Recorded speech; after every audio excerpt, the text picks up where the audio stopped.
If you're struggling to get visa sponsorship job in the UK, there are other alternative ways how you can settle in the UK. One is about the business. If you have a genuine business plan, you can think of something called a self-sponsorship visa. So if you don't know what I mean, make sure you watch the video till the end because I have a special guest who's going to talk about how to start business in the UK from India or Pakistan, or for students who are already in the UK but struggling to get job. If you have some genuine business ideas or plans, you can start your own business and also sponsor yourself. So we will learn everything about starting your business if you watch the video till the end. But before we start, hi guys, I'm Sarika and welcome to Your Knowledge Buddy. If you want to study abroad in any of these listed countries, you know that my team can help you free of cost. So just go ahead and fill the form which is provided in my video description and pinned comment. So without any further delay, let me introduce you guys to Yash from AY&J Solicitors. Hi Yash, welcome again to Your Knowledge Buddy. Hi Sarika, how are you? Good. Thank you for coming. Yash, if you don't mind, can you please introduce yourself once again to my audience? Sure.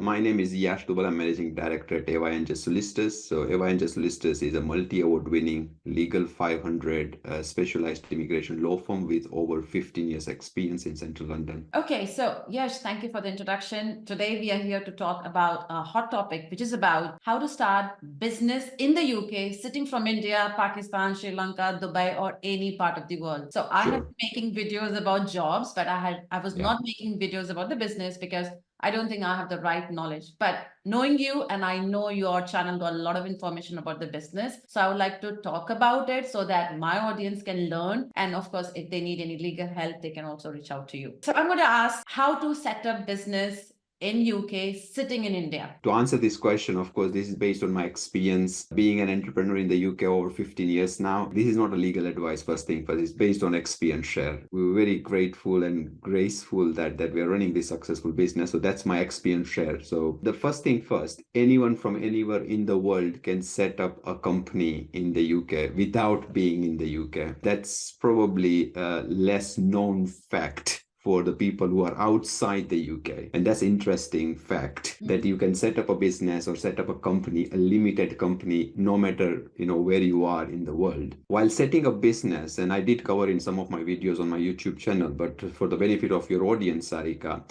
first thing first, they need to think about the structure of the business. What it means is there are various options to set up business. One is sole trader. The other one is limited company. The third one is the limited partnership, while we are talking about the small business setup. So these are the three options I can think of quickly, but then every option has its pros and cons. So maybe tax liability, how they want to structure their business, and the administration process and the cost. Generally speaking, it's easier to set up a limited company and run a limited company. In my experience, personal experience, it's been easier from the tax point of view and the administration point of view.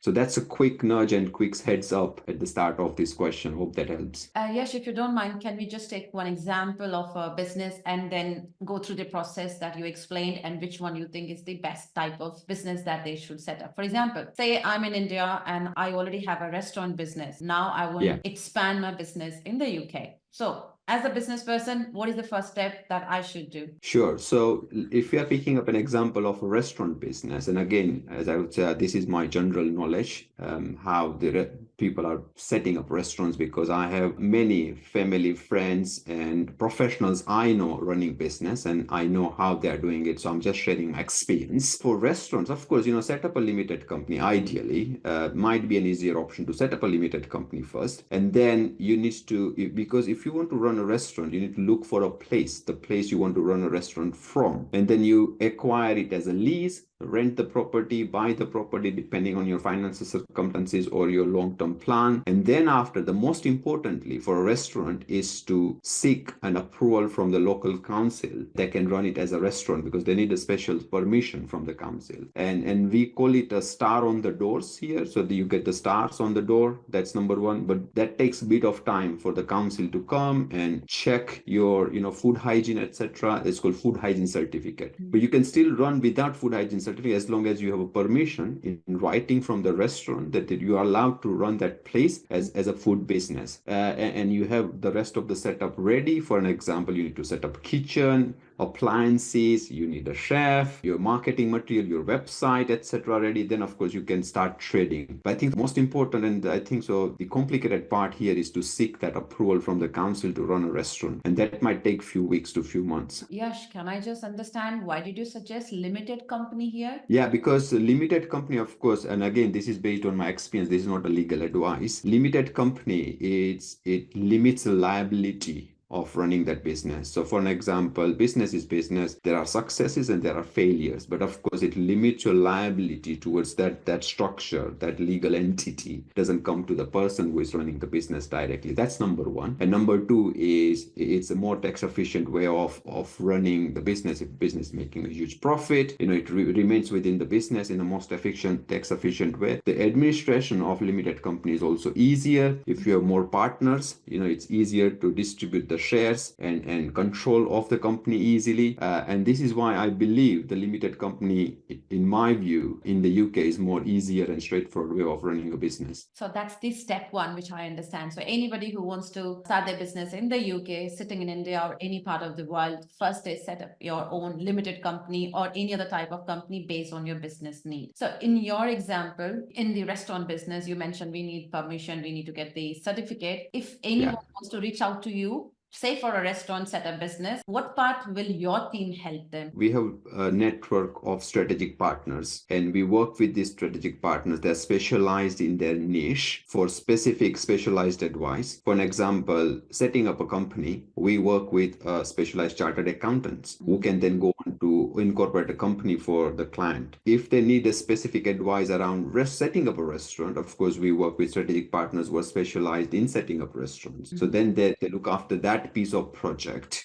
and help them setting up a restaurant. So we are specialized in UK immigration advice and services. Our job is to ensure that the client gets appropriate visa or permission to stay or leave to remain in the UK legally. That's our main job because we are immigration lawyers. But of course, we have various strategic partners who can then look after the other pieces of the project. So step one is done. How do we move to step two, and what is step two? Step two, in terms of setting up a business, someone from abroad, once the company is set up, then they may or may not want to be here in the UK. If they want to be in the UK, of course, they should think about the visa options. And of course, then the self-sponsored visa route comes into play. For an example, if it's their own business, they can get the license for their own company, and then they can sponsor themselves to run their own business in the UK. We have done, of course, more than 50 successful cases by now in last 2.5 years. It's very fruitful, practical, straightforward option to proceed with. If someone wants to live in the UK, be in the UK to run their business with their family, spouse, partner, or children under 18. But it's their choice.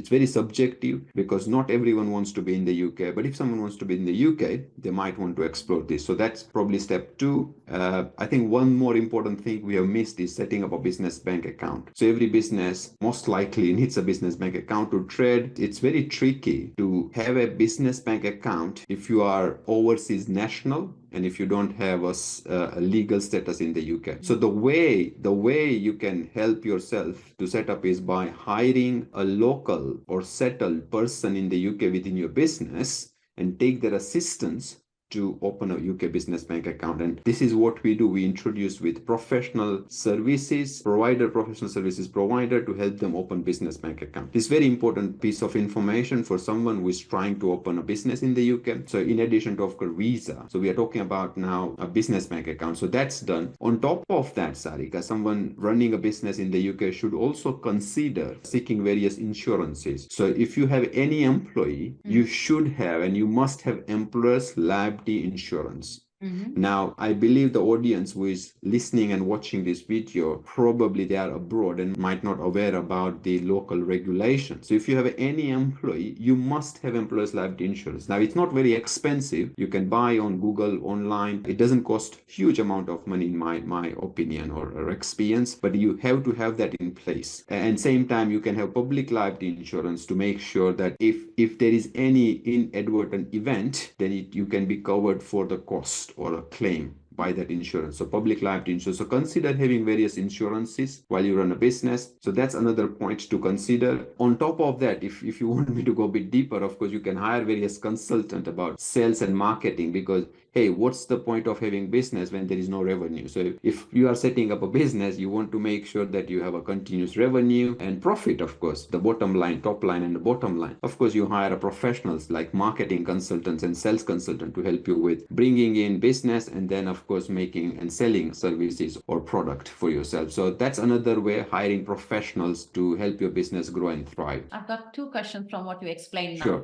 First question, Yeah. there are plenty of students in the UK who watch my video, and the kind of Yeah. questions I get, I know the job market is very tough at the moment. And I know there are few genuine people who want to start their own business because they have a business, family business back in India. Given that they already have a bank account here, given that they're already in the UK, say on a graduate visa now. So if they have to start their own genuine business, will the process be different for them as compared to people from India, or is the same process for them as well? Absolutely. If someone is in the UK on a student visa or on a graduate route visa, the process is I think I would say is much easier than someone who is abroad, because they are based in the UK. If someone is on graduate route visa, they have permission to run the business. So they can open their own company, that's straightforward, get a business bank account for themselves, straightforward. So once that's done, then they can, of course, start running the business, because they would have generally 2 years of permission to stay in the UK on a graduate route visa. So they can start running business without any complexity, as long as they know what to do about the business and how to run the business. If they are struggling with the visa option, then of course they can consider exploring the option of self-sponsorship route. Now, if someone is student, that's a bit tricky, because as a student, you are not allowed to engage in any self-employed activities yourself while on a student visa. So that's a bit tricky. That's very tricky. You cannot run a business actively yourself while you're on a student visa. So that's the restriction of a student visa. But what is important here? What is important here to notice, student can own the business. They cannot run the business. I.e., if they own the business, that means they are an investor in the business. They are not running the business. So that's the tricky part. Again, achieving self-sponsorship route for them is also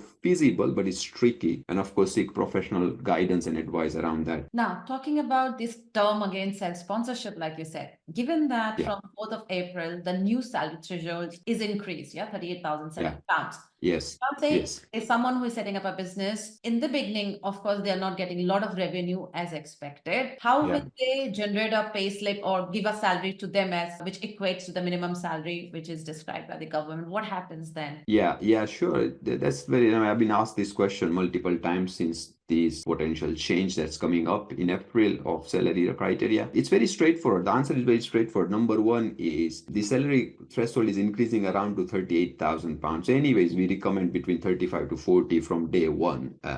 So it doesn't affect majority of our self-sponsorship clients. It doesn't affect. That's number one. Number two is business has to have sufficient funds to cover the initial expense, because I appreciate and acknowledge, and of course the home office will also appreciate and acknowledge that from day one there won't be revenue. It takes time for the business to build up, start generating revenue, so there has to be that minimum funds in the account to cover the initial expenses, including the salary, which is the minimum salary for the director and for the owner of the business. So that initial funding come through the investment from the investor, which could be the applicant himself or herself. And moving forward, it would then likely to be generated from the continuous revenue stream of the business. So that's how it is. If it doesn't work out, then of course the business is likely to fail. You are always allowed to bring more investment if you can afford that as an individual. And if you can't, what do? You just shut down the business, worst case scenario. I mean, there are only